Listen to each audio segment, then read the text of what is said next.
Hi friends, welcome to Praveen sir classes. మొదటిసారి మన YouTube ఛానల్ని చూస్తున్న ప్రతి ఒక్క అభ్యర్థి ఇప్పుడు మన ఛానల్ని సబ్స్క్రైబ్ చేయండి. పోటీ పరీక్షలకు ప్రిపేర్ అవుతున్న ప్రతి ఒక్క అభ్యర్థికి ఉపయుక్తంగా ఉండే కరెంట్ అఫైర్స్ని డైలీ కరెంట్ అఫైర్స్ రూపంలో ప్రతిరోజు సాయంత్రం 7 గంటలకి మీకు అందిస్తూనే ఉన్నాను.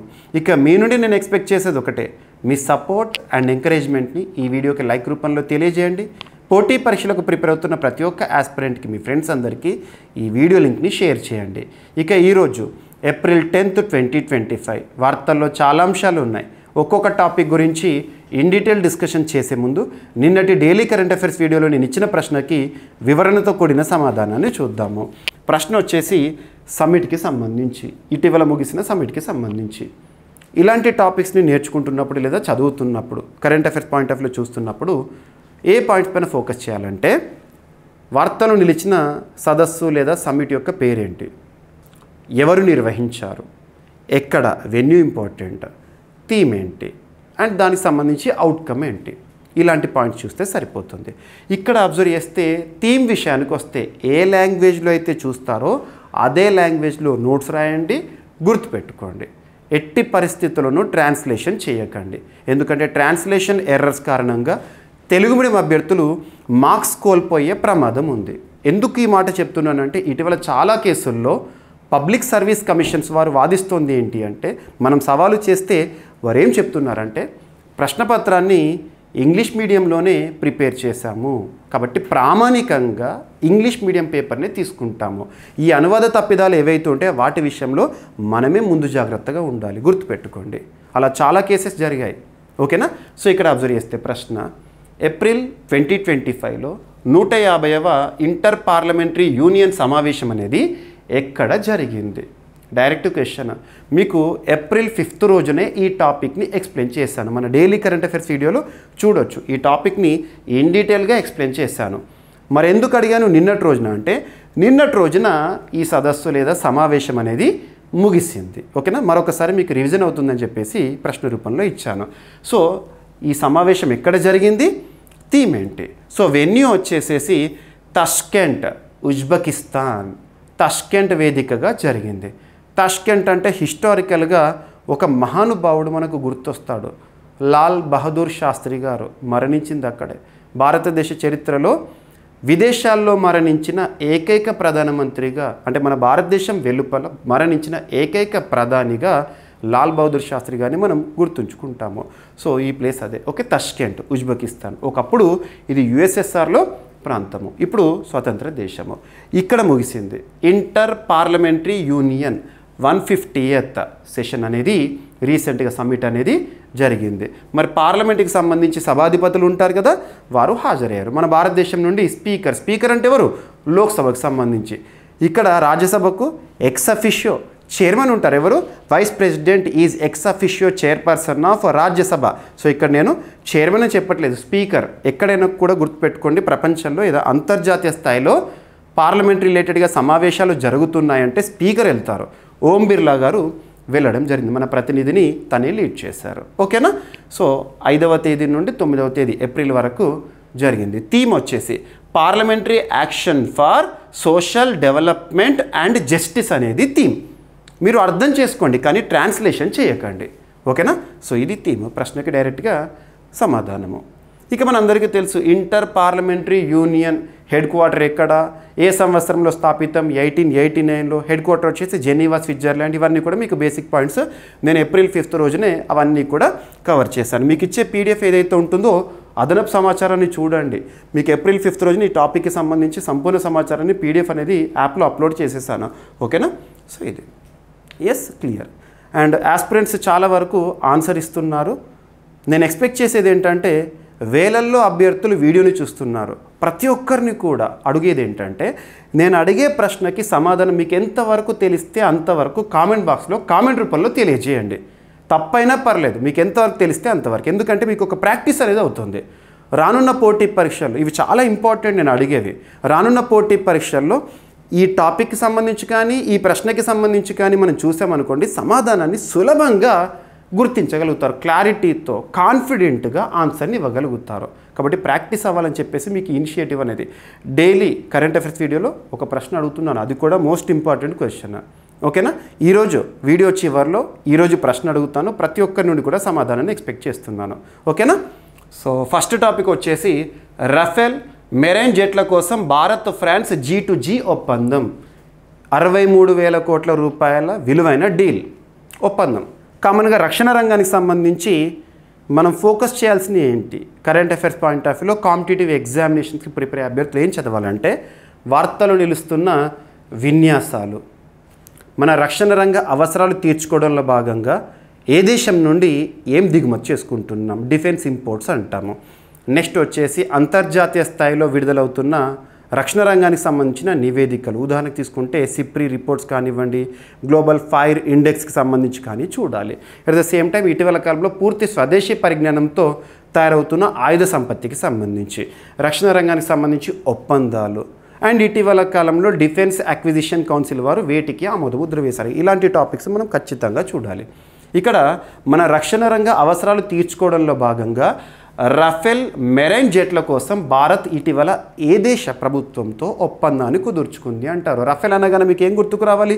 ఇప్పటికే మనం 36 రఫేల్ జెట్లని, ఫైటర్ జెట్స్ని ఏ దేశం నుండి కొనుగోలు చేసాం? మన భారతదేశంలో ఉన్నాయి. ఏ దేశం నుండి తీసుకున్నాము? ఫ్రాన్స్ నుండి. ఫ్రాన్స్కి సంబంధించి దసో ఏవియేషన్ సంస్థ వారు తయారు చేసే అధునాతన యుద్ధ విమానాలు. బట్ ఇక్కడ మెరైన్ జెట్స్, సింపుల్గా చెప్పాలంటే ఇండియా ఇస్ పెనిన్సులా, భారతదేశం ద్వీపకల్పం, 3 వైపులా కూడా సముద్ర సరిహద్దు ఉంది. మరి ఈ సముద్ర సరిహద్దు కలిగిన భారతదేశంలో రక్షణ రంగ అవసరాలు తీర్చుకోవడంలో భాగంగా ఇవి ఉపయుక్తంగా ఉంటాయి. సో డిఫెన్స్ ఇంపోర్ట్స్ అనేది ఇంపార్టెంట్. ఇంకా కూడా అడగవచ్చు, ఈ టాపిక్ వచ్చింది కూడా కొన్ని లింక్ చేస్తాను. మిరాజ్ 2000 యుద్ధ విమానాలని కూడా మన భారతదేశం ఏ దేశం నుండి కొనుగోలు చేసింది ఇప్పటికే అంటే ఫ్రాన్స్ నుండే. అవి కూడా దసో ఏవియేషన్ సంస్థ వారు తయారు చేసినాయి, గుర్తుపెట్టుకోండి.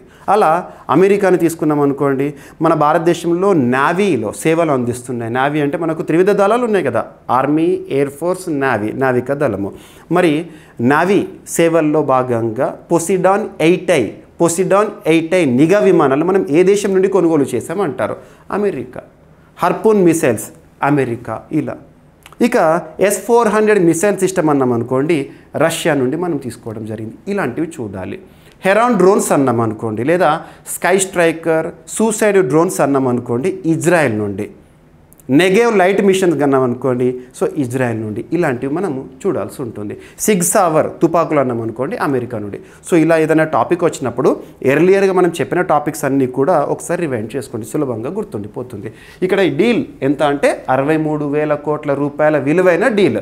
26 రఫేల్ మెరైన్ జెట్ల కోసం భారత ప్రభుత్వం ఏ ప్రభుత్వంతో ఒప్పందం కుదుర్చుకుంది? ఫ్రాన్స్. గుర్తుపెట్టుకోండి. ఓకేనా? ఇదంతా కూడా స్క్రిప్ట్. ఎస్, మరి ఈ రఫేల్ మెరైన్ జెట్లు అనేవి INS Vikrant air craft carrier. INS అంటే ఏంటంటే పెద్ద షిప్స్ ఉంటాయి కదా, ఇండియన్ నేవల్ షిప్స్, వాటిపైన ల్యాండ్ అవుతాయి, వాటి నుండి టేకఫ్ అవడం ఇలాంటివి జరుగుతాయి. గుర్తుపెట్టుకోండి, INS విక్రాంత్ ఎయిర్ క్రాఫ్ట్ క్యారియర్పై వినియోగానికి ఉపయుక్తంగా ఉండొచ్చు. ఇక మీకు ఎక్స్ట్రా ఇన్ఫర్మేషన్ ఏదైతే ఇస్తున్నానో మీకు పీడిఎఫ్లో ప్రొవైడ్ చేస్తూనే ఉన్నాను. సో ప్రతి ఒక్క పాయింట్ కూడా చదవండి. ఏదో కరెంట్ అఫైర్స్ ఒక టాపిక్ ఈరోజు వార్తాపత్రికల్లోనో లేదో న్యూస్లో వచ్చిందని చెప్పేసి ఆ టాపిక్ వరకే చెప్పేసి వదిలిపెట్టట్లేదు. జనరల్ స్టడీస్ పాయింట్ ఆఫ్ వ్యూలో ఏవైతే ఇంపార్టెంటో వాటిని అడిషన్గా ఇస్తున్నాను. జీకే పాయింట్ ఆఫ్ వ్యూలో ఏవైతే ఇంపార్టెంటో వాటిని అడిషన్గా ఇస్తున్నాను. అలాంటివి చూడండి. మీకు ఇచ్చే పీడిఎఫ్ ఏదైతే ఉందో, డైలీ మీకు చెప్పే క్లాసెస్ ఏవైతే ఉంటాయో వీటికి సంబంధించి పీడిఎఫ్ మన జీవీకే స్టడీ సర్కిల్ యాప్లో అందుబాటులో ఉంచుతున్నాను కదా. సో మ్యాక్సిమం అభ్యర్థులు డే టు డే చదువుతున్నారు. సో ప్రతిరోజు కూడా నేను అప్లోడ్ చేసేవి ఏవైతే ఉంటే వాటిని చూడండి. ఓకేనా? ఎస్, ఇక్కడ ఎక్స్ట్రా పాయింట్స్ దసో ఏవియేషన్ అని చెప్పేసి చెప్పాను. INS విక్రాంత్ అంటే భారత్ నిర్మించిన తొలి స్వదేశీ ఎయిర్ క్రాఫ్ట్ క్యారియర్ 2022లో ప్రారంభమైంది. ఇవన్నీ కూడా మనకు ఇక్కడ లింక్ చేసుకోవాల్సిన అంశాలు. ఓకేనా? ఇక నెక్స్ట్ మనకు environment point of view important. ఇటీవల వార్తలు నిలిచిన వన్యప్రాణి సంరక్షణ కేంద్రాలు కానివ్వండి, లేదంటే టైగర్ రిజర్వ్స్ కానివ్వండి, లేదా వన్యప్రాణుల సంరక్షణ కోసం ఉద్దేశించబడిన అంశాలే కానివ్వండి ఇంపార్టెంట్. రీసెంట్గా సేవ్ బందీపూర్ ఉద్యమం అనేది వార్తల్లోకి వచ్చింది. బందీపూర్ ఉద్యమం, సేవ్ బందీపూర్ అంటే బందీపూర్ని కాపాడాలి. మనందరికీ తెలుసు బందీపూర్ టైగర్ రిజర్వ్ అనేది ఎంత ఫేమసో జస్ట్ లింక్ చేస్తాను. 2023 సంవత్సరం ఏప్రిల్ మంత్లో, subject condition April 9th April 2023లో భారత ప్రధాని Narendra Modi garu status of tigers in India 2025, status of tigers in India 2025 అంటే భారతదేశంలో ఎన్ని పులులు ఉన్నాయని పులుల గణన గురించి చూస్తాం కూడా ఎవ్రీ 4 ఇయర్స్కి ప్రస్తుతం మనకు అందుబాటులో ఉన్న గణాంకాలు 2022 గణాంకాలు 2023 రిలీజ్ అయినాయి. ఆ రిలీజ్ అనేది ఎక్కడ జరిగింది? బందిపూర్లో జరిగింది. భారత ప్రధాని నరేంద్ర మోదీ గారు అక్కడి నుండే ఆ రిపోర్ట్ని రిలీజ్ చేశారు. 3682 టైగర్స్ ఇన్ ఇండియా అని చెప్పేసి మనం చూస్తున్నాం ప్రస్తుతం. ఆ రోజు రిలీజ్ చేసిన రిపోర్ట్లో 3167 ఉండే, తర్వాత రివైజ్ చేశారు. That is different. సో అంతటి ఇంపార్టెంట్. మరి బందీపూర్ అనేది మరొకసారి ఇప్పుడు వార్తల్లోకి వచ్చింది. దీన్ని కాపాడడంలో భాగంగా ఉద్యమం చేస్తున్నారు. జంతు ప్రేమికులు కానివ్వండి, పర్యావరణ ఉద్యమకారులు కానివ్వండి, ఉద్యమం చేస్తున్నారు. ఎందుకంటే రీసెంట్గా ఈ బందీపూర్ ఏదైతే ఉంటుందో ఈ నేషనల్ పార్క్ ఈ ప్రాంతం నుండి మార్గం అనేది నైట్ పూట వాస్తవంగా ఎప్పుడైనా మీరు ఎక్కడైనా ప్రయాణం చేసేటప్పుడు ఏదైనా ఫారెస్ట్ ఏరియా ఉందనుకోండి, నైట్ అయింది అంటే గేట్లు వేసేస్తారు. ఎందుకంటే వన్యప్రాణుల సంచారం అనేది ఉంటుంది కాబట్టి ఈ వెహికల్స్ వెళ్ళేటప్పుడు మ్యాన్ ఎనిమల్ కాన్ఫ్లిక్టే కావచ్చు, లేదా ఎనిమల్స్ యాక్సిడెంట్ అయి చచ్చిపోవచ్చు, లేదా అవి మనుషులపైన దాడి చేయవచ్చు అని చెప్పేసి వివిధ కారణాల వల్ల ఫారెస్ట్ ఏరియా రాకముందే ఈవినింగ్ పూట దాటింది అంటే గేట్ క్లోజ్ చేస్తారు, మళ్ళీ మార్నింగ్ తీస్తారు. కానీ ఇప్పుడు నైట్ పూట కూడా ప్రయాణానికి సౌకర్యం ఇవ్వడం అనేది ఇక్కడ ఉద్యమానికి కారణమైంది బందీపూర్లో. సో ఇక్కడ చూస్తే బందీపూర్ నేషనల్ పార్క్ గుండా వెళ్ళే NH 766 రహదారిపై నైట్ ట్రాఫిక్ నిషేధాన్ని ఎత్తివేయొచ్చని వార్తలు వస్తున్న నేపథ్యంలో పర్యావరణవేత్తలు మరియు స్థానికులు సేవ్ బందీపూర్ ఉద్యమం ప్రారంభించారు. ఇప్పటి వరకు బందీపూర్ నేషనల్ పార్క్ ఏదైతే ఉంటుందో దాని గుండా వెళ్ళే కామన్గా మనకు చాలా రహదారులు ఫారెస్ట్ గుండా వెళ్తూ ఉంటాయి. ఈ NH 766 ఏదైతే ఉంటుందో దాన్ని నైట్ పూట ఆపేసేవారు, కానీ ఇప్పుడు దాన్ని ఎత్తివేశారు. అంటే నైట్ పూట కూడా ట్రావెల్ చేయొచ్చు అన్నట్టు. దీనివల్ల ఎనిమల్స్ అనేవి ఇంపాక్ట్ అవుతాయి, ఆ లైటింగ్ వల్ల కానివ్వండి ఇవన్నీ అని చెప్పేసి పర్యావరణవేత్తలు ఉద్యమం చేస్తున్నారు. సో ఎనిమల్స్ అన్నీ కూడా ఇంపాక్ట్ అవుతాయి. పులులే కానివ్వండి, ఏనుగులే కానివ్వండి, ఇతర అరుదైన జంతువులు కూడా ప్రమాదాల్లో పడతాయని జంతు ప్రేమికులు అడుగుతున్నారు. ఎక్కడ ఉంది బందీపూర్ అని అడగవచ్చు. సో కర్ణాటక రాష్ట్రంలో ఉంది. నీలగిరి బయోస్ఫియర్ రిజర్వ్లో భాగంగా ఉంటుంది. నీలగిరి గుర్తుపెట్టుకోండి. 1973లో భాగంగా మనకు ప్రాజెక్ట్ టైగర్ అంటాం కదా.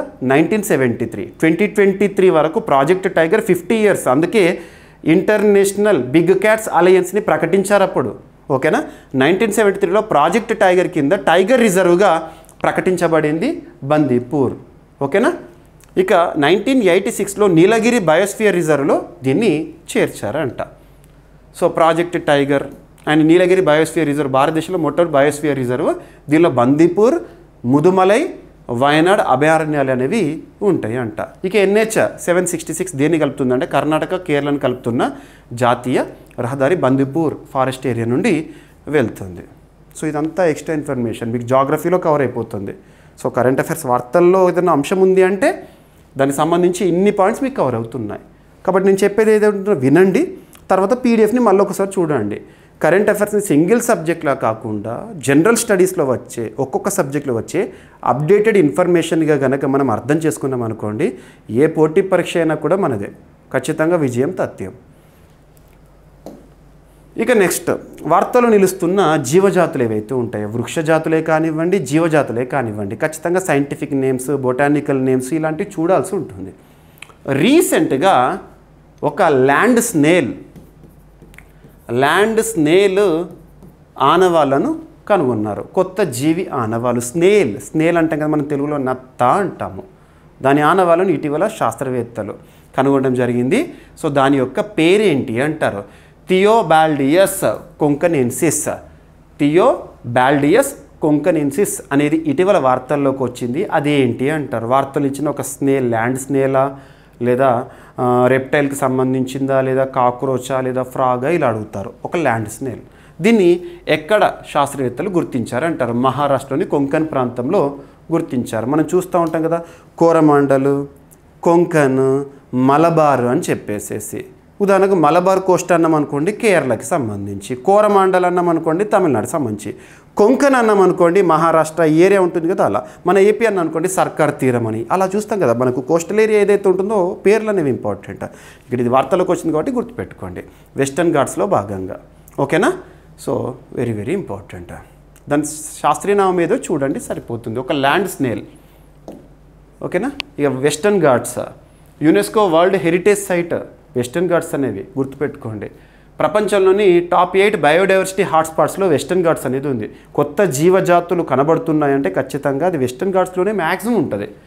ఇంకొకటి ఏంటంటే మీకు హిందూ పేపర్ లాస్ట్ పేజ్లో ఇలాంటివి కనబడుతూ ఉంటాయి టాపిక్స్.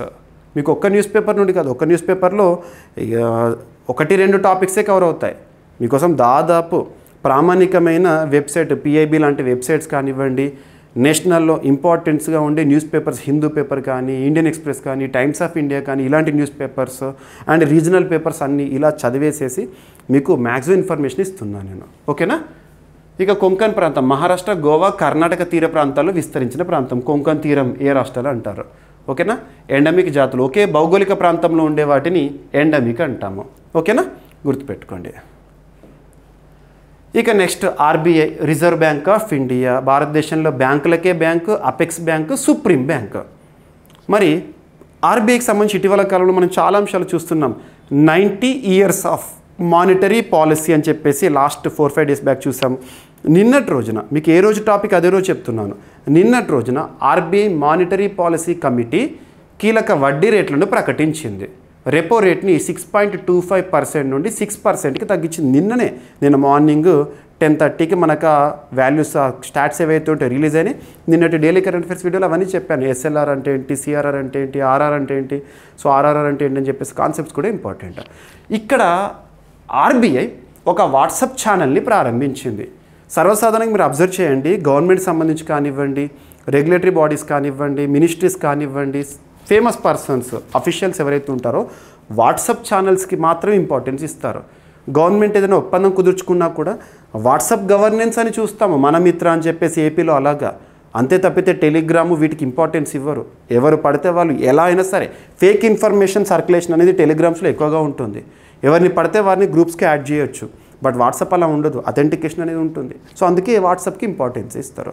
సో వాట్సాప్ ఛానల్ని ఆర్బీఐ ప్రారంభించింది. ముఖ్యంగా సైబర్ భద్రతకి సంబంధించి, డిజిటల్ ఫినాన్షియల్ లిటరసీకి సంబంధించి అవగాహన కల్పించడంలో భాగంగా ఒక నెంబర్ కూడా ఇచ్చారు, but not important. So reserve Bank of India వారు ఒక వాట్సాప్ ఛానల్ని ప్రారంభించారు. RBI launches verified WhatsApp channel for public awareness, ప్రజల్లో అవగాహన కల్పించడానికి. ఓకేనా. ఎస్, ఆ నేమ్ కూడా రిజర్వ్ బ్యాంక్ ఆఫ్ ఇండియా అని ఉంటుంది వాట్సాప్ ఛానల్ పేరు. మీరు వాట్సాప్లో మీరు స్టేటస్ చూస్తూ ఉంటారు కదా, అక్కడ సర్చ్లో రిజర్వ్ బ్యాంక్ ఆఫ్ ఇండియా అని టైప్ చేయండి, వచ్చేస్తుంది. అండ్ మీరు చాలామంది మన ప్రవీణ్ సార్ వాట్సాప్ ఛానల్ ఏదైతే ఉంటుందో, సో ప్రవీణ్ సార్, సో నా పేరుతో మీకు వాట్సాప్ ఛానల్ ఉంటుంది. ఇప్పటికే 128,000 మంది ఫాలోవర్స్ ఉన్నారు.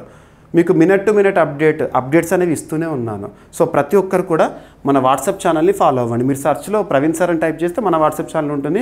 ఎవరైనా ఫాలో కాని వారు ఇప్పటివరకు ఎవరైనా ఉంటే ఇప్పుడే ఫాలో అవ్వండి. మీకు అప్డేట్స్ అనేవి అందులో కూడా ఇస్తూ ఉంటాను.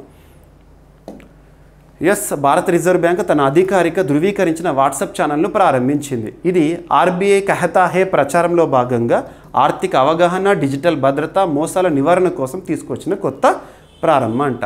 రియల్ టైం ఆర్థిక అప్డేట్స్. ఎగ్జాంపుల్, నిన్నటి రోజున రెపో రేట్లో ప్రకటన ఉంది, వెంటనే మనకి ఆర్బీఐకి సంబంధించిన వాట్సాప్ ఛానల్లో కనబడుతుంది అన్నట్టు అలాగా. సో ఇవన్నీ అఫీషియల్. ఓకేనా. సురక్షిత బ్యాంకింగ్ నిబంధనలపై సమాచారం అందుబాటులోకి తెస్తుంది. Yes, RBI Reserve Bank of India ఇది రెగ్యులేటరీ బాడీ. రెగ్యులేటరీ బాడీకి సంబంధించి ఏ సమాచారం ఉన్నా చూడండి. ఉదాహరణకి బ్యాంకింగ్ రంగాన్ని నియంత్రించే సంస్థ రెగ్యులేటరీ బాడీ ఆర్బీఐ. ఇన్సూరెన్స్ రంగం, బీమా సెక్టర్ అని అనుకోండి, insurance regulatory development authority of India అంటాము, అది regulatory body. Stock market, share market అన్నాం అనుకోండి, సెబీకి సంబంధించి చూడాల్సి ఉంటుంది. టెలికాం రంగానికి సంబంధించి అనుకోండి, TRAI, telecom regulatory authority of India. ఇలాంటివి చూడాలి. రెగ్యులేటరీ బాడీకి సంబంధించిన అఫీషియల్ ఇన్ఫర్మేషన్ ఏది ఉన్నా కూడా ఇంపార్టెంట్ ఎగ్జామినేషన్స్లో. ఓకేనా. ఇక ఆర్బీఐ అవగాహన కార్యక్రమాన్ని ఆర్థిక అవగాహనకు సంబంధించి 2021లో ఆర్బీఐ కహతా హే అని ఒక ఇనిషియేటివ్ని తీసుకుంది. సో ఇటువంటి ఇంపార్టెంట్ స్టేట్మెంట్లో అడుగుతున్నారు క్వశ్చన్స్ కాబట్టి ఈ ఓల్డ్ది లింక్ చేస్తే ఇప్పుడు క్వశ్చన్ అడుగుతారు. ఆర్బీఐ కహతా హే ఇటీవల వార్తలోకి వచ్చింది, అది ఏంటి అని. ఓకేనా.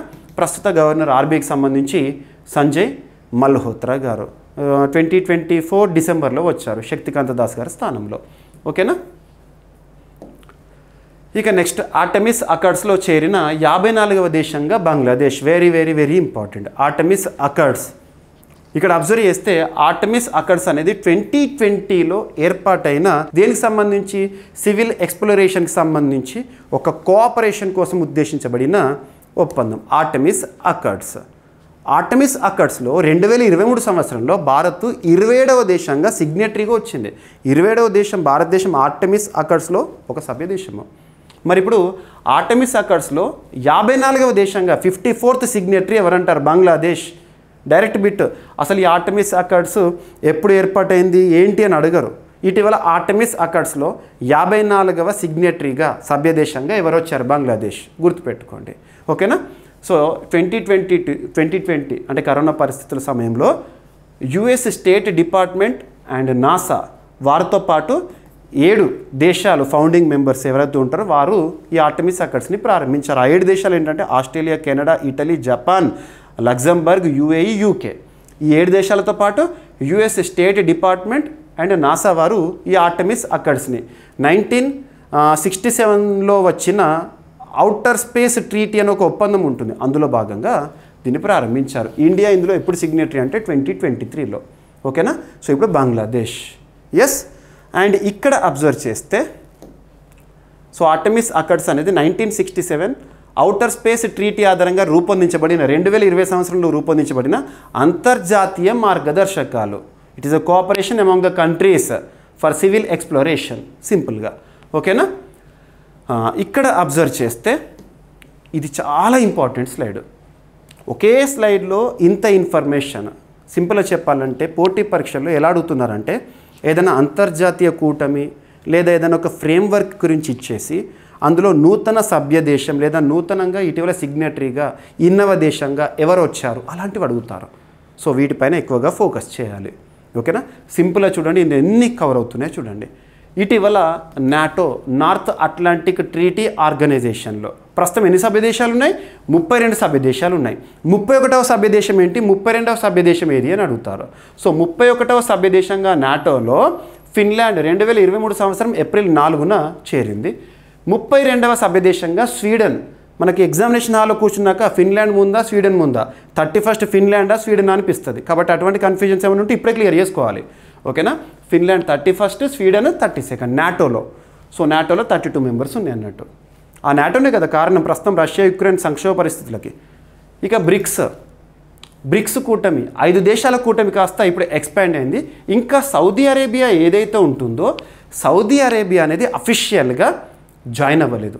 ఇన్విటేషన్ ఉంది కానీ అఫీషియల్గా జాయిన్ అవ్వలేదు. అది కాకుండా రీసెంట్గా బ్రిక్స్లో ఫుల్గా ఎవరు చేరారంటే Egypt, Ethiopia, Iran, United Arab Emirates, రీసెంట్గా ఈ ఇయర్లోనే ఇండోనేషియా. ఇక G20 కాస్త G21గా మారింది. 2023 సంవత్సరం సెప్టెంబర్ మంత్లో భారత ఆధ్వర్యంలో భారత అధ్యక్షతన భారత ఆతిథ్యంలో G20 శిఖరాగ్ర సమావేశాల్లో ఆఫ్రికన్ యూనియన్కి సభ్యత్వాన్ని ఇచ్చారు. ఆఫ్రికన్ యూనియన్ 2023లో G20లో సభ్యత్వం వచ్చింది. కానీ అంతకుముందే ఆఫ్రికన్ యూనియన్లో ఉండే ఒక దేశము G20లో సభ్య దేశం. అదేంటి అంటారు? South Africa. ఇలాంటివి చూడాలి. Non aligned movement 121st member ఏమో సౌత్ సుడాన్.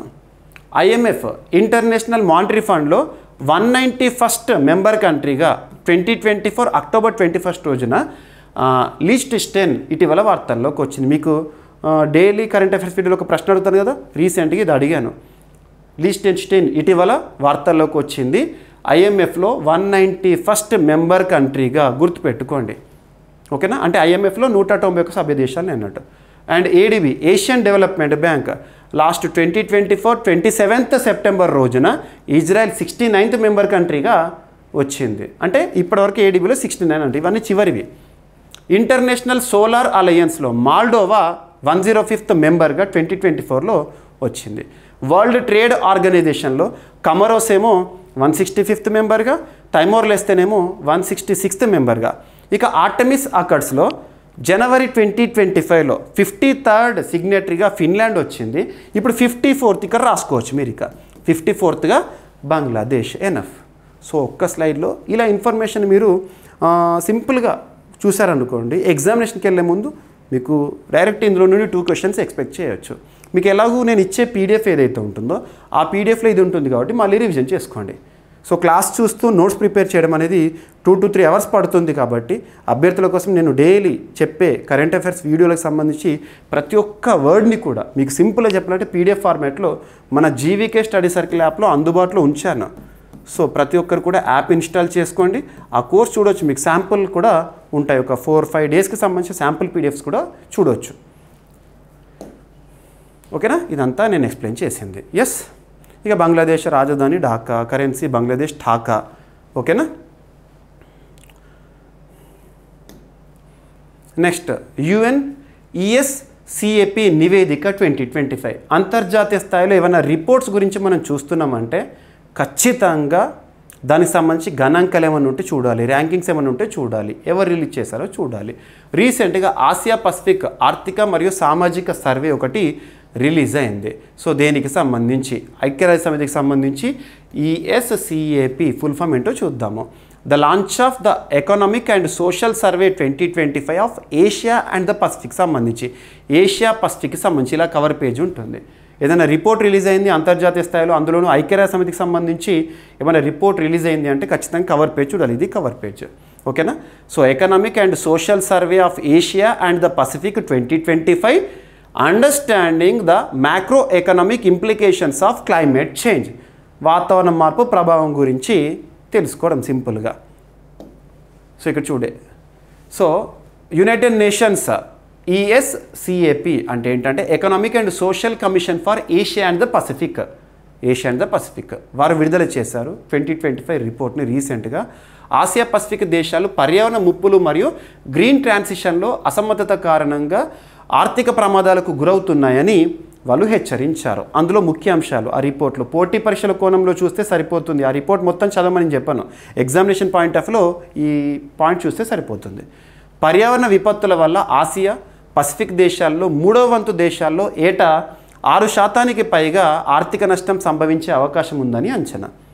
2024లో ప్రపంచ ఆర్థిక వృద్ధిలో 60% వాటా ఆసియా పసిఫిక్ ప్రాంతానికి ఉందంట.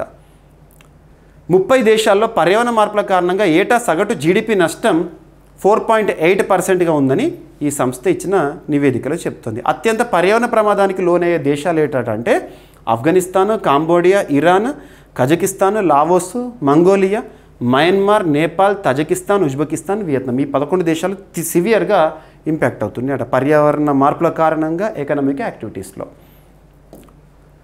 ఎస్, సో కారణాలు ఏంటని కూడా ఇక్కడ మెన్షన్ చేశాను. మౌలిక సదుపాయాల లోపము, వ్యవసాయ ఆధారిత ఆర్థిక వ్యవస్థలు, నియంత్రణ లేని పట్టణీకరణ అండ్ విపత్తుల నిర్వహణకు తగిన ఏర్పాట్లు లేమి. ఇక ఈ సంస్థ ప్రధాన కార్యాలయం వచ్చేసేసి బ్యాంకాక్, థాయిలాండ్. ఓకేనా, గుర్తుపెట్టుకోండి. ప్రాదేశిక సంస్థ లేదా ప్రాంతీయ సంస్థ, స్థాపన 1947. మొత్తం సభ్య దేశాలు వచ్చేసేసి 53 సభ్య దేశాలు ప్లస్ 9 అసోసియేట్ మెంబర్స్. ఓకేనా, ఇక ఈ సంస్థ ESCAPకి భారత సంస్థాపక దేశం అంటే ఏంటంటే ఫౌండింగ్ మెంబర్. అది స్థాపన అయ్యేటప్పుడు భారతదేశం కూడా అందులో ఒకరు.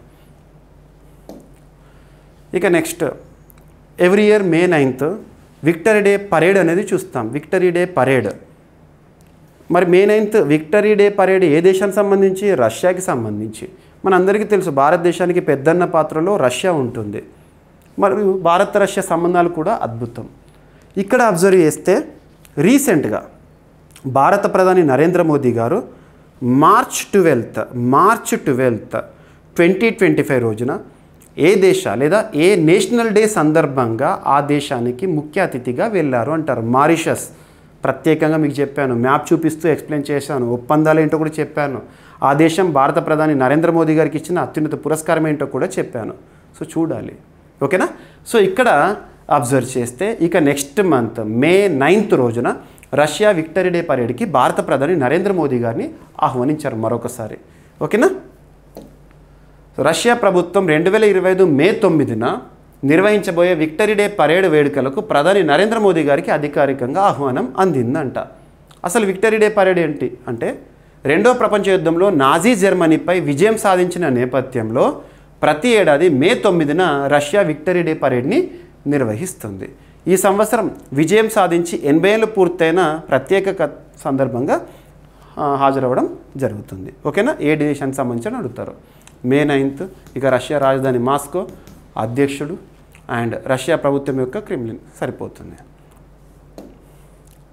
ఇక భారత్ యునైటెడ్ అరబ్ ఎమిరేట్స్. వాస్తవంగా ఇండియా యూఏఈ రిలేషన్స్ అనేవి అద్భుతంగా ఉన్నాయి. లాస్ట్ 2 ఇయర్స్లో మీరు చూడండి ఎన్ని టాపిక్స్ ఇండియా యూఏఈ భారత ప్రధాని యూఏఈకి వెళ్ళడం కానివ్వండి, యూఏఈ నుండి భారతదేశానికి రావడం కానీ ఇలా చూస్తూ ఉంటాము. సో రీసెంట్గా మన భారతదేశ పర్యటనలో భాగంగా ఒప్పందాలు. సో యునైటెడ్ అరబ్ ఎమిరేట్స్ వ్యూహాత్మక భాగస్వామ్య బలోపేతము. మరి ఎవరు వచ్చారు భారతదేశ పర్యటనలో భాగంగా అంటే Dubai crown prince Sheikh Hamdan bin Mohammed Al Maktoum గారు ఢిల్లీలో ప్రధానమంత్రి గారితో సమావేశం కావడం జరిగింది. భారత్ యూఏఈ 2 దేశాల మధ్య కాంప్రహెన్సివ్ స్ట్రాటజిక్ పార్ట్నర్షిప్ గుర్తుపెట్టుకోండి. అందులో కానివ్వండి ఎకనామిక్ పార్ట్నర్షిప్ విషయంలో కానివ్వండి ఇరు దేశాల్లో కూడా మరింత వృద్ధిని సాధించడం అనేది ఇంపార్టెంట్. అండ్ ఒప్పందాలు ఏంటి అంటే కోస్ట్ గార్డ్ సహకారంపై MOU, మెమొరాండమ్ ఆఫ్ అండర్స్టాండింగ్, రక్షణ ఉత్పత్తిలో భాగస్వామ్యము, ఉమ్మడి శిక్షణ, వాణిజ్యం, సాంకేతికం, అంతరిక్షం, ప్రజల మధ్య సంబంధాలపై చర్చ. మరి భారతదేశాన్ని పర్యటించిన వాళ్ళు ఎవరు అని అడుగుతారు, డైరెక్ట్గా పేరు గుర్తుపెట్టుకోండి. ఓకేనా? ఎస్.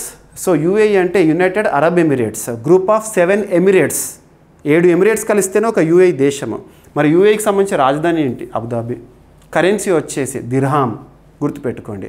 యూఏఈ అధ్యక్షుడు అండ్ దుబాయ్ క్రోన్ ప్రిన్స్ గుర్తుపెట్టుకోండి. ఓకేనా? ఇక కాంప్రహెన్సివ్ స్ట్రాటజిక్ పార్ట్నర్షిప్ అనేది 2017లో ఏర్పడిన వ్యూహాత్మక బంధము. ఓకేనా? ఇక తరచూ వార్తలు నిలుస్తున్న అంశాల్లో IITs. కొన్ని టాపిక్స్ రెగ్యులర్గా రిపీటెడ్గా వార్తల్లో కనిపిస్తూ ఉంటాయి, వాటికి మనము ఫస్ట్ ప్రియారిటీ ఇవ్వాలి. అలా వార్తలు నిలుస్తున్న విన్యాసాలే కానివ్వండి, GI ట్యాక్స్ రిలేటెడ్గా కానివ్వండి, యునెస్కో రిలేటెడ్గా కానివ్వండి, వార్తలు నిలుస్తున్న ప్రాంతాల గురించి కానివ్వండి, IITs గురించి కానివ్వండి, ఇలాంటివి. సో ఇక్కడ IITs, ఈరోజు IITs సంబంధించిన 3 అంశాలను ఒకేసారి డిస్కస్ చేద్దాము. సో IITకి సంబంధించి ఇన్నోవేషన్స్, ముఖ్యంగా 2020 సంవత్సరం నుండి IITలు తరచు వార్తల్లోకి వస్తున్నాయి. IITస్కి ఇంపార్టెన్స్ మనం ఇవ్వడం కాదు, ఎగ్జామినర్ కూడా ఇస్తున్నారు. మీకు IIT అని చెప్పగానే టక్కున గుర్తొస్తాను, ఎందుకంటే ఐఐటీస్ లాస్ట్ 3-4 ఇయర్స్ నుండి మీకు చెప్పి IIT అనే టాపిక్ కనబడగానే స్ట్రైక్ అయిపోతున్నాం. ఇక్కడ అబ్జర్వ్ చేస్తే IIT ఖరగ్పూర్ రీసెంట్గా ఆయిల్ స్పిల్స్ క్లీనప్ ఏదైతే ఉంటుందో దానికోసం గ్రాఫిన్ ఒక కొత్త టెక్నాలజీని డెవలప్ చేస్తూ వార్తల్లోకి వచ్చింది. ఎగ్జామినేషన్లో అడుగుతారు. ఆయిల్ స్పిల్స్ ఉంటాయి కదా, వాటికి పరిష్కారంలో భాగంగా నూతన సాంకేతికతను తీసుకొచ్చిన IITగా ఇటీవల AIIT వార్తల్లోకి వచ్చింది. ఏప్రిల్ 2025లో అంటారు IIT ఖరగ్పూర్. మరి ఇక్కడ అబ్జర్వ్ చేస్తే ఆయిల్ స్పిల్స్ అంటే ఏంటంటే కామన్గా మనకు వాటర్ బాడీ ఉంటుంది. సింపుల్గా చెప్తాను. ఇంట్లో ఒక బౌల్లో వాటర్ తీసుకోండి, అందులో ఒక చుక్క ఆయిల్ వంట నూనె కానీ వేయండి, ఏమవుతుంది? పైన తేలుతుంది, రంగురంగులుగా కనబడుతుంది. ఇంకా లైట్కి తీసుకెళ్తే ఇది చిన్నది, జస్ట్ మన చేత్తో మనం చేసే ఒక చిన్న ఎక్స్పెరిమెంట్. మరి అలాంటిది పెద్ద పెద్ద సముద్రాలు ఉంటాయి కదా, సముద్రాల్లో కంటైనర్స్ వెళ్ళేటప్పుడు పెద్ద పెద్ద డ్రమ్ములు పడిపోవడం కానివ్వండి, కొన్ని వందల బ్యారెల్స్ కనుక ఉదాహరణకు వాటర్లో పడిపోయాయి అనుకోండి, ఎంత దట్టమైన ఆ ఆయిల్కి సంబంధించిన అట్టులాంటి నిర్మాణం లేయర్ అనేది ఉంటుంది. దీనివల్ల ఏమవుతుంది? సముద్రంలో ఉండే లేదా వాటర్లో ఉండే మొత్తం కూడా మెరైన్ ఎనిమల్స్ అన్నీ కూడా ఇంపాక్ట్ అయిపోతాయి, చచ్చిపోతాయి. కాబట్టి ఆయిల్ స్పిల్లింగ్ అనేది పెద్ద పొల్యూషన్ అనుకోవచ్చు, సముద్రానికి సంబంధించి కానివ్వండి. అటువంటి వాటికి ఒక పరిష్కారంగా చెప్పవచ్చు. ఓకేనా? So graphene tech researchers from IIT Kharagpur have developed an energy efficient graphene based technology.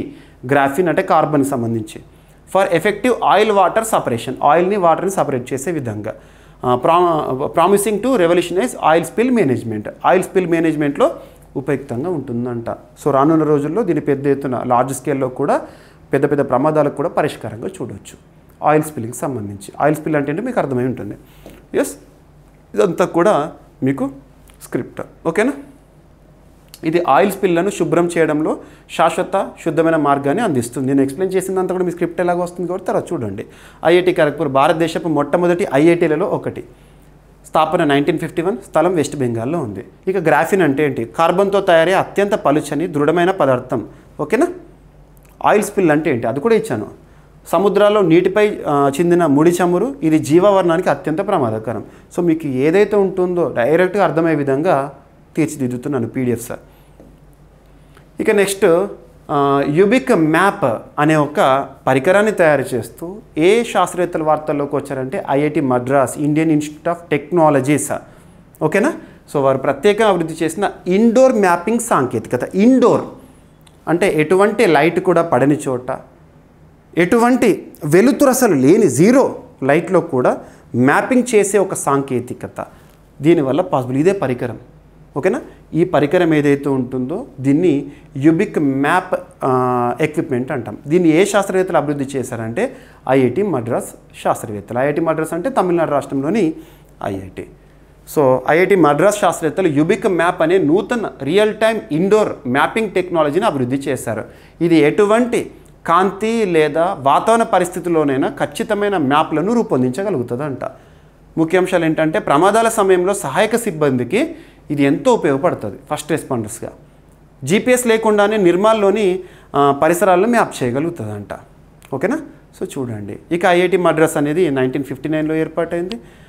Radio tomographic imaging అంటే ఏంటంటే రేడియో సంకేతాల్లో వచ్చిన మార్పుల ఆధారంగా మ్యాప్ని రూపొందించడం, ఓకేనా.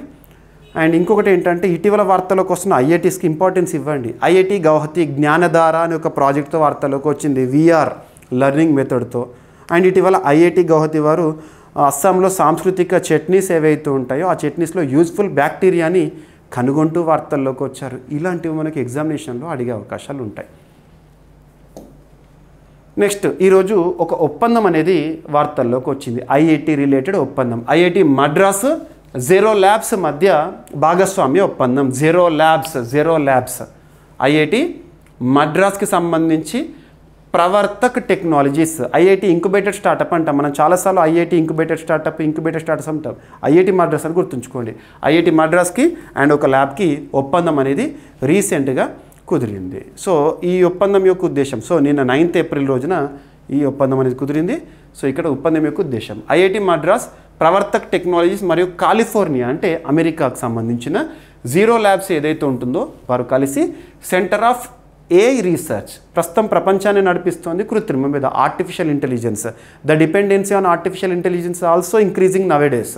సో దానికి సంబంధించి సెంటర్ ఆఫ్ ఏఐ రీసెర్చ్ని ఏర్పాటు చేయడానికి ఒప్పందం కుదుర్చుకున్నారు. ఎగ్జామినేషన్ పాయింట్ ఆఫ్ వ్యూ ఏమడుగుతారు, ఇటీవల భారతదేశంలోని ఏఐఐటి అమెరికాలోని కాలిఫోర్నియా కేంద్రంగా పనిచేస్తున్న జీరో ల్యాబ్స్తో కలిసి సెంటర్ ఫర్ ఏఐ రీసెర్చ్ ఏర్పాటుకు ఒప్పందం కుదుర్చుకుంది అంటారు. అక్కడ ఐఐటి ఏది, ఐఐటి మద్రాస్. దట్స్ ఎనఫ్, ఓకేనా. సో గుర్తుపెట్టుకోండి. ఎస్, ఇక నెక్స్ట్. సో ఈరోజు మీరు వార్తాపత్రికల్లో చూసే ఉంటారు, ఈరోజు దాదాపు అన్ని వార్తాపత్రికల్లో కవర్ అయిపోయింది. అమెరికాలోని శాస్త్రవేత్తలు మొదటిసారిగా స్పర్మ్ సెల్ ట్రాన్స్ప్లాంట్లో విజయం సాధించారు. ఈ వైద్య అద్భుతం అజోస్పర్మియా అంటే ఏంటంటే స్పర్మ్ లేకపోవడము. సో స్పర్మ్ లేకపోవడాన్ని అజోస్పర్మియా అంటారు, దానికి పరిష్కారము, ఓకేనా. బాధపడే వ్యక్తులకు ఇది సామర్థ్యాన్ని ఇస్తుందంట సింపుల్గా అజోస్పర్మియాకి సంబంధించి, ఓకేనా.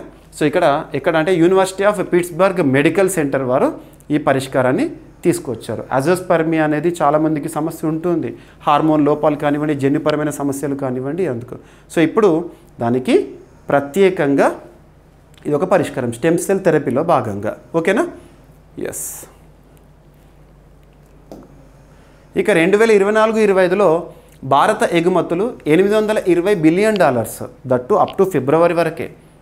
ఇంకా ఫినాన్షియల్ ఇయర్ మొత్తానికి సంబంధించిన సమాచారం రాలేదు. ఈరోజు మీరు వార్తాపత్రికలు చూస్తుంటారు, ఈనాడులో కానివ్వండి, హిందూలో కానివ్వండి, ఈ టాపిక్ వచ్చింది భారత ఎగుమతులు. ఎప్పుడైనా గుర్తుపెట్టుకోండి, ఎకానమీలో భాగంగా ఎక్స్పోర్ట్స్ ఎక్కువ ఉండాలి, ఇంపోర్ట్స్ తక్కువ ఉండాలి. దీనివల్ల మనకు ఫారెక్స్ కూడా పెరుగుతుంది. సో భారత ఎగుమతులు గత ఆర్థిక సంవత్సరం కంటే రీసెంట్గా ముగిసిన ఆర్థిక సంవత్సరంలో అద్భుతంగా ఉన్నాయి. అది చెప్పడానికి ఇక్కడ 2024 ఏప్రిల్ నుండి 2025 మార్చ్ 31 వరకు కాదు, ఫుల్ ఫినాన్షియల్ ఇయర్కి సంబంధించిన డేటా ఇంకా రాలేదు. ఆ డేటా ఏప్రిల్ 15th రోజు వస్తుంది. సో డేట్ కూడా చెప్తున్నాను, ఏప్రిల్ 15th రోజున కంప్లీట్ ఇన్ఫర్మేషన్ దీనికి సంబంధించి వస్తుంది. సో ఇప్పటికైతే ఈరోజు అందుబాటులో ఉన్న గణాంకాలు. వాణిజ్య మంత్రిత్వ శాఖ, మినిస్ట్రీ ఆఫ్ కామర్స్ అంటాం, ఎక్స్పోర్ట్స్ ఇంపోర్ట్స్ అనగానే వాణిజ్య మంత్రిత్వ శాఖ. ప్రస్తుతం పీయూష్ గోయల్ గారు కన్సర్న్ మినిస్టర్గా పనిచేస్తున్నారు. సో 2024-25లో దేశంలోని వస్తువులు మరియు సేవల ఎగుమతులు అన్నీ కలిపి $820 బిలియన్ దాటి గణనీయమైన వృద్ధిని సాధించిందంట, ఓకేనా. సో గత ఆర్థిక సంవత్సరం 2023-2024 ఫుల్ ఫినాన్షియల్ ఇయర్లో 778. కానీ ఇప్పుడు ఇంకా ఫినాన్షియల్ ఇయర్ కాకముందే, ఇంకా మార్చ్ మంత్ కాకుండానే $820 బిలియన్ ఎక్స్పోర్ట్స్ మన భారతదేశం నుండి చేసామంటే ఇందులో వస్తువుల ఎగుమతులు ఇంత అండ్ సేవల ఎగుమతులు ఇంత, గుర్తుపెట్టుకోండి, ఓకేనా. ఇక ఏప్రిల్ 15న కంప్లీట్ స్టాట్స్ అనేవి రాబోతున్నాయి. మళ్ళీ ఏప్రిల్ 15న గణాంకాలు రాగానే మనం చూద్దాము. అది ఇంపార్టెంట్ ఎకానమీలో. The stats in the economy are very very important. They are not static, they are volatile, they are always changes. డైనమిక్గా ఉంటాయి, ఎప్పుడు మారినా కూడా మార్చుకోవాలి మనం. ఓకేనా? ఎస్, వాణిజ్య మంత్రిత్వ శాఖ అండ్ భారత సేవల రంగము. సేవల రంగం అంటే సర్వీసెస్ సెక్టర్, మనం టెరిషరీ సెక్టర్ అంటాము. ఐటీ ఇవన్నీ కూడా సేవల రంగానికి సంబంధించి. ఓకేనా? ఇక నెక్స్ట్ సూక్ష్మ సేద్యంలో ఆంధ్రప్రదేశ్ రాష్ట్రం దేశంలోనే తొలి స్థానంలో ఉంది. రాష్ట్రాల వారీగా చూస్తే, జిల్లాల వారీగా చూస్తామనుకోండి, గుజరాత్లోని ఒక డిస్టిక్ టాప్లో ఉంది, అనంతపురం అనే ఏపీకి సంబంధించి సెకండ్లో ఉంది. భారత ప్రభుత్వ లెక్కల ప్రకారము సూక్ష్మ సేద్యం అంటే మైక్రో ఇరిగేషన్ ఉంటుంది కదా, డ్రిప్పింగ్ ఇటువంటివి, అందులో మన ఆంధ్రప్రదేశ్ టాప్లో ఉందంట. గత ఆర్థిక సంవత్సరం అంటే 2024-25 ఆర్థిక సంవత్సరం ముగిసింది కదా మన మార్చి 31కి. సో 1.17 lakh హెక్టార్స్లో సూక్ష్మ నేరుగా సాగు చేపట్టి ఆంధ్రప్రదేశ్ దేశంలో ప్రథమ స్థానంలో దక్కించుకుంది. దేశంలో మొదటి స్థానం మైక్రో ఇరిగేషన్లో. ఓకేనా? దాదాపు 1.17 lakh హెక్టార్స్లో సూక్ష్మ సాగు. ఓకేనా? గుర్తుపెట్టుకోండి. నెక్స్ట్ వచ్చేసేసి ఇగో టాప్లో ఇంకా మిగతా ఇతర రాష్ట్రాల పరిస్థితి ఏంటంటే, గుజరాత్ 1.16 lakh హెక్టార్స్, మన ఆంధ్రప్రదేశ్ 1.17. సో సెకండ్ గుజరాత్ ఉంది, నెక్స్ట్ ఉత్తరప్రదేశ్, కర్ణాటక. వీటిని గుర్తుంచుకోండి. ఓకేనా? ఇక నెక్స్ట్ వచ్చేసి దేశంలో జిల్లాల వారీగా తీసుకుంటే, గుజరాత్లోని బనాస్కాంఠా అనే ఒక డిస్టిక్ సూక్ష్మ సేద్యంలో టాప్లో ఉంది. మన ఆంధ్రప్రదేశ్లోని అనంతపురం ఏమో సెకండ్లో ఉంది. ఓకేనా? ఎస్. భారతదేశపు తొలి ఏజెంటిక్ ఏఐ హ్యాకథాన్ అనేది ఇటీవల భారతదేశంలోని పలు ప్రాంతాల్లో ముగిసింది, ఆర్టిఫిషియల్ ఇంటెలిజెన్స్ సంబంధించి. సో ఫైనల్ వచ్చేసి కేరళలో ముగిసింది. సో టాపిక్ ఏంటో డైరెక్ట్గా చూడండి. సో రీసెంట్గా అజెంటిక్ ఏఐ అనే ఒక హ్యాకథాన్ జాతీయ కార్యక్రమము. సో దీన్ని TechVantage.ai అండ్ క్రేవాల్ అనే సంస్థలు, ఇరు సంస్థలు సంయుక్తంగా నిర్వహించిన దాదాపు 1500 మందికి పైగా టెక్ దిగ్గజాలు పాల్గొన్నారు ఇందులో. ఓకేనా? దేశవ్యాప్తంగా పలు నగరాల్లో జరిగింది. ఫైనల్ కేరళలోని టెక్నో పార్క్లో నిర్వహించారు. దేనికి సంబంధించి అంటే బ్యాంకింగ్, ఫినాన్షియల్ సర్వీసెస్, ఇన్సూరెన్స్ రంగానికి స్వయం నిర్ణయాలు తీసుకునే ఏఐ సాంకేతికపై పరిష్కారాలపై దృష్టి పెట్టడం అనేది ఇక్కడ గుర్తుంచుకోండి. ఓకేనా? ఒక కాంపిటీషన్ అనుకోండి. ఎస్. సో మీకు ఏ టాపిక్ అయినా కూడా డైరెక్టే చెప్పేస్తున్నాను, ఎందుకంటే కొన్ని టాపిక్స్ అనేవి చాలా డెప్త్గా ఎగ్జామినేషన్ పాయింట్ ఆఫ్ వ్యూ చూడాలి. కొన్ని టాపిక్స్ కనీసం వాట్ ఈజ్ వాట్ అని తెలియాలి. అలా వాట్ ఈజ్ వాట్ అని తెలుసుకోవాల్సిన టాపిక్స్ కూడా వదిలిపెట్టట్లేదు. ఈచ్ అండ్ ఎవ్రీ టాపిక్ మీకు ఇచ్చే ప్రయత్నమే చేస్తున్నాను. దట్టు కాంపిటేటివ్ ఎగ్జామినేషన్స్లో ఇంపార్టెంట్ అయ్యే టాపిక్సే. ఓకేనా? మీరు నేను చెప్పే టాపిక్స్ ఏవైతుంటే టాపిక్స్ అన్నింటినీ కూడా ఖచ్చితంగా నోట్ మేకింగ్ చేసుకొని, లేదా నేను ఇచ్చే పీడిఎఫ్ చూడండి. ఇక extra information depending on the time, extra information కూడా మ్యాక్సిమం నేను ఎక్స్ప్లెయిన్ చేసే ప్రయత్నమే చేస్తున్నాను. టైం స్పాన్ అనేది పెరుగుతుంది అనుకోండి, అటువంటి సమయంలో ఎక్స్ట్రా ఇన్ఫర్మేషన్ ఏదైతే ఉంటుందో ఆ ఎక్స్ట్రా ఇన్ఫర్మేషన్ మీరు పీడిఎఫ్లో చూడండి అని చెప్తూ ఆ టాపిక్ని క్లోజ్ చేస్తున్నాను చెప్తూనే. ఓకే, ఎందుకంటే చాలామంది లెంతీ అవుతుంది, 45 minutes అవుతుంది, 50 minutes అవుతుంది, 1 hour అవుతుంది అని చెప్పేసి కామెంట్ పెడుతున్నారు. కాబట్టి టైం స్పాన్ చూస్తూ మ్యాక్సిమం అన్ని టాపిక్స్ కవర్ అయ్యేలా జాగ్రత్త వహిస్తున్నాను. ఇక నెక్స్ట్ పాలనా స్కీమ్. మీకు లాస్ట్ 2 days బ్యాక్ ఒక టాపిక్ చెప్పాను, పోషన్ పక్వాడా అని చెప్పేసి. Poshan Pakhwada is different. ఏప్రిల్లో 15 days చూస్తాము. పోషన్ మా నెల రోజులు సెప్టెంబర్ మంత్లో చూస్తాము. ముఖ్యంగా పోషణ, ఆహార పదార్థాలు, పోషక పదార్థాల పట్ల అవగాహన కల్పించడం. ఎస్.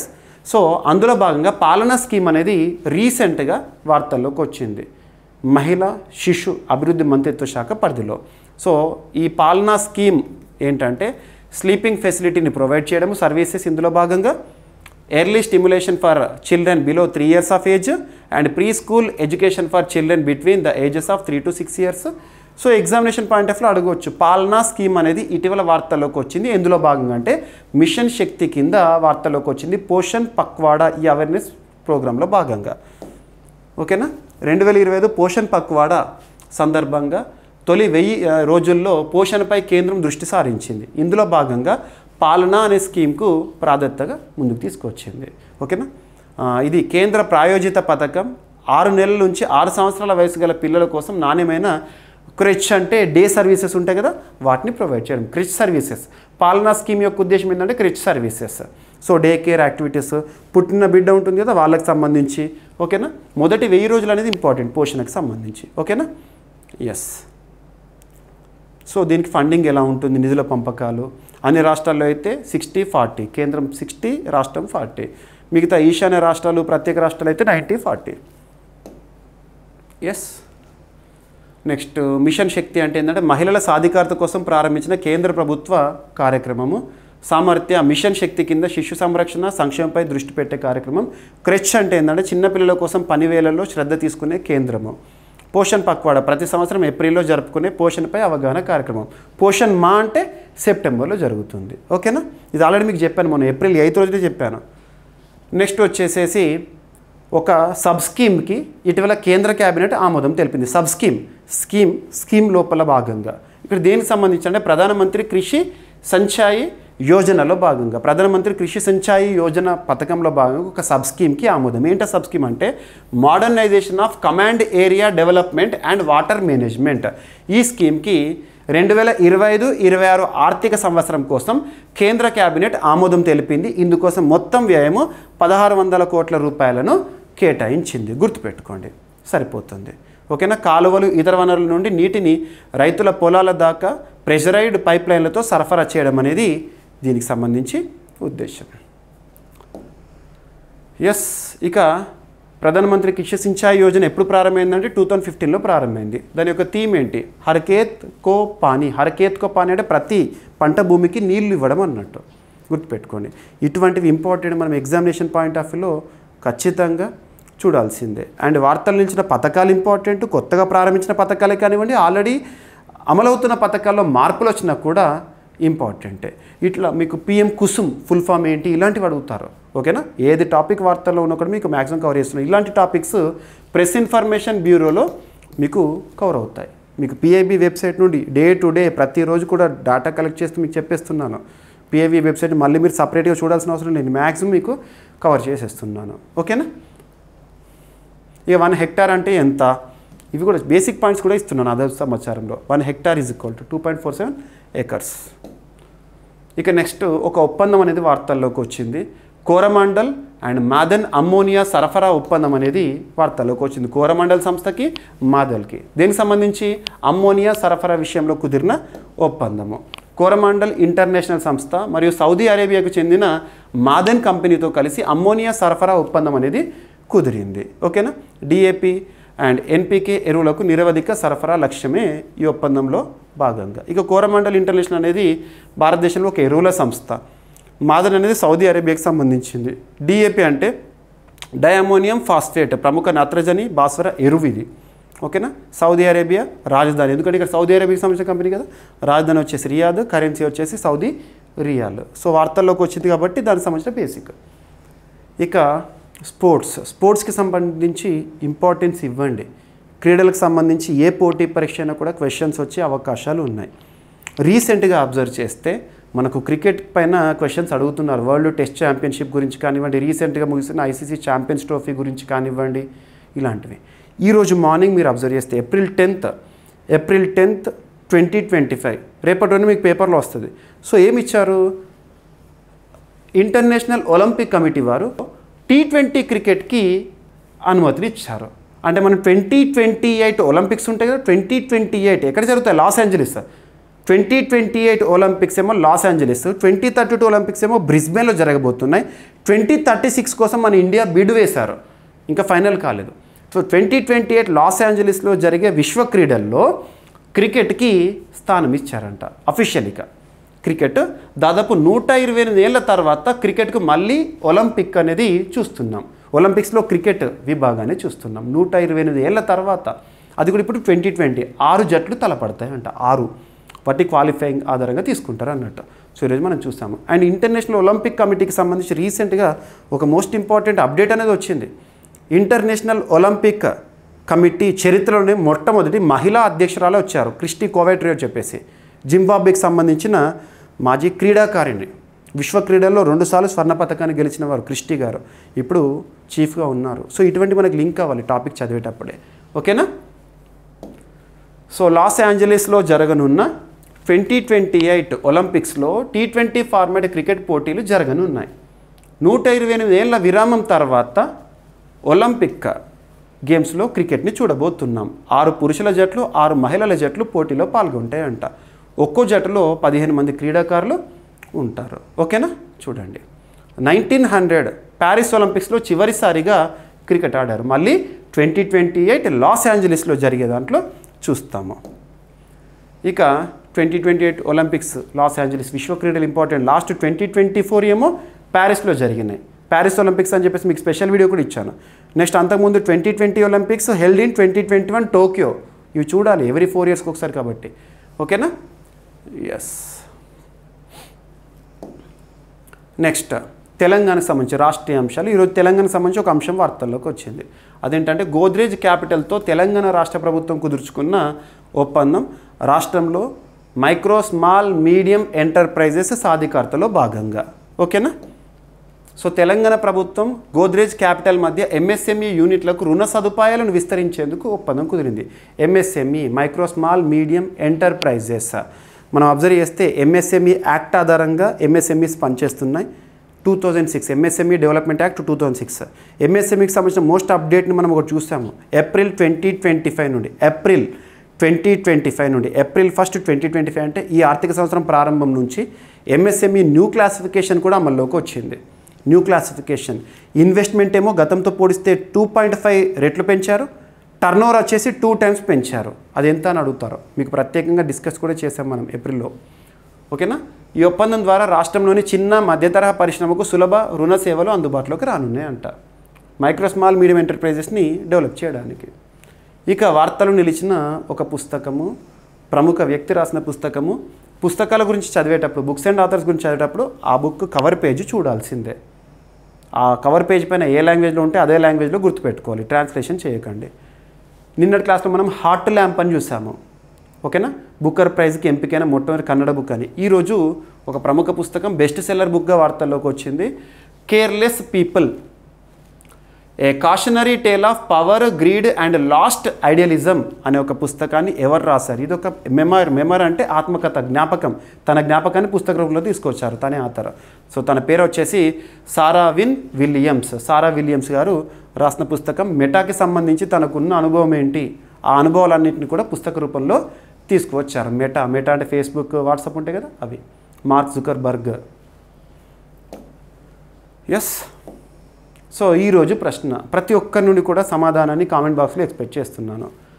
ఐక్యరాజ్య సమితి భద్రతా మండలి, యునైటెడ్ నేషన్స్ సెక్యూరిటీ కౌన్సిల్లో శాశ్వత సభ్య దేశాలు ఎన్ని? అవి ఏవి? తాత్కాలిక సభ్య దేశాలు 10 ఏ ప్రాంతం నుండి ఎన్ని ఎన్నిక అవుతాయి? సో ప్రశ్నలో 3 ప్రశ్నలు ఉన్నాయి. ఫస్ట్ ఎన్ని, ఏవి. And at the same time తాత్కాలిక సభ్య దేశాలు ఏవైతే ఉంటాయో ఎవ్రీ 2 yearsకి ఒకసారి ఎలక్ట్ అవుతాయో, 2 years టెన్యూర్తో, అవి ఏ ప్రాంతం నుండి, ప్రపంచంలో ఏ ప్రాంతం నుండి ఎన్ని ఎన్నిక అవుతాయి? ఇక దీనికి సంబంధించి ఏం తెలిసినా కూడా మీరు కామెంట్ బాక్స్లో సమాధానాన్ని ఇవ్వండి. ఇది ఎందుకు అడిగిన ప్రశ్న అంటే రాష్ట్రపతి పర్యటన సందర్భంగా ఈ టాపిక్ వార్తల్లోకి వచ్చింది. వాస్తవానికి ఈ టాపిక్ ఈరోజు వార్తల్లో ఉంది. భారతదేశానికి ఐక్యరాజ్య సమితిలో భద్రతా మండలిలో శాశ్వత సభ్యత్వానికి మద్దతు ఇస్తున్నామని చెప్పేసి ఒక దేశం గురించి ఈరోజు వార్తాపత్రికల్లో మనం చూసాము. ఆ కంటెక్స్ట్లో చెప్పాను. రేపు ఎక్స్ప్లెనేషన్ అప్పుడు అది కూడా చెప్పిస్తాను. ఎస్. ఇక ఈరోజు టాపిక్స్ ఏవైతే ఉన్నాయో క్విక్ రివిజన్ చేస్తే, రఫేల్ మెరైన్ జెట్ల కోసం భారత్ ఫ్రాన్స్ మధ్య కుదిరిన ఒప్పందము. అండ్ సేవ్ బందీపూర్ ఉద్యమం కర్ణాటక రాష్ట్రానికి సంబంధించి ఇక్కడ మీరు ఆర్టికల్స్ కూడా లింక్ చేసుకోవచ్చు. Article 48A, article 51A, clause G. Next, so రీసెంట్గా వార్తల్లోకి వచ్చిన ఒక కొత్త జీవి ల్యాండ్ స్నేల్. అండ్ నెక్స్ట్ వచ్చేసేసి ఆర్బీఐ ఒక వాట్సాప్ ఛానల్ని ప్రారంభించింది అవేర్నెస్ కోసం. అండ్ ఆర్టమిస్ అకార్డ్స్ అనేది ఇటీవల వార్తల్లోకి వచ్చింది. అందులో నూతన సభ్య దేశంగా 54th సిగ్నేటరీగా బంగ్లాదేశ్. అండ్ నెక్స్ట్ వచ్చేసి UNESCAP ఒక నివేదికను విడుదల చేసింది. అండ్ మే 9వ తేదీన జరిగే విక్టరీ పరేడ్ కార్యక్రమానికి ముఖ్య అతిథిగా భారత ప్రధాని గారిని ఇన్వైట్ చేసింది రష్యా. అండ్ భారత్ UAE సంబంధాలు. Next IIT Kharagpur oil spills cleanup కోసం గ్రాఫిన్ టెక్ని అభివృద్ధి చేస్తూ వార్తల్లోకి వచ్చింది. ఐఐటి మద్రాస్ వారు అభివృద్ధి చేసిన యుబిక్ మ్యాప్ ప్రత్యేకత ఏంటి?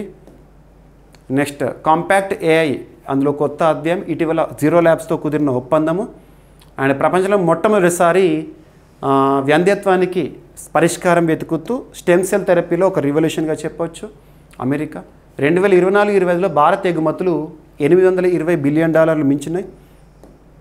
అండ్ సూక్ష్మ సేద్యంలో ఆంధ్రప్రదేశ్ దేశంలోనే మొదటి స్థానంలో ఉంది రాష్ట్రాల పరంగా. జిల్లా అయితే గుజరాత్లోని బనాస్కాంట. అండ్ భారతదేశపు తొలి ఏజెంటిక్ ఏఐ హ్యాకథాన్ అనేది పలు ప్రాంతాల్లో ముగిసింది.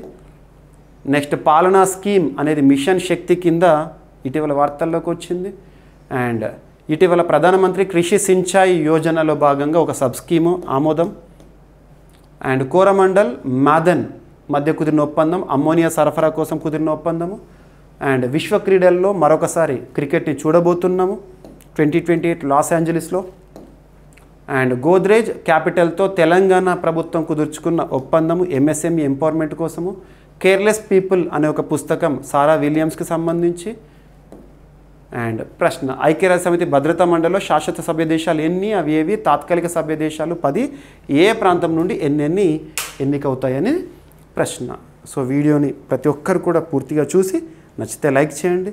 మీ ఫ్రెండ్స్ అందరికీ ఈ వీడియో లింక్ని షేర్ చేయండి. ప్రతి ఒక్కరు కూడా సమాధానం ఎంతవరకు తెలిస్తే అంతవరకు కామెంట్ బాక్స్లో తెలియజేయండి. ఏమైనా మిస్లీనియస్ టాపిక్స్ ఉంటే రేపటి క్లాస్లో జోడించి మళ్ళీ డిస్కస్ చేద్దాము. రేపు కలుద్దాం. Thank you.